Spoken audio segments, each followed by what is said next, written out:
দাও, ট্রেন আসলে লোক নামলে আমার পয়সা হবে। 1 টাকা করে দিলে যত লোক আছে আমার দুপুরবেলা ভাত খাবার পয়সা হয়ে যাবে।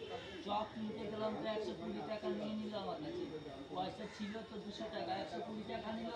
ওই দিয়ে বাসে নিল 50 টাকা, ওই ট্রেনে নিল 20 টাকা, এই করে করে আমার কতগুলো টাকা শেষ হয়ে যাবে। হ্যাঁ, এখন আমাকে আবার ইনকাম করতে হবে, তাহলে দুপুরবেলা ভাত খাবো, ভাত খাবার পয়সা আবার জোগাড় করতে হবে।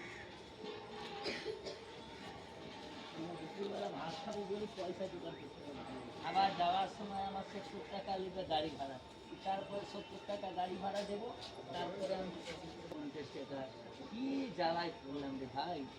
ভগবানকে বললাম, ঠাকুর যা দিবি দে, পেটে খিদাটা দিস না, তবে তো সারাদিন খেতে নাই, আবার অভাবটাই মিটি দে, খেতে যেন নাই হয়। সারা করবো 1 টাকা দিয়ে যায়।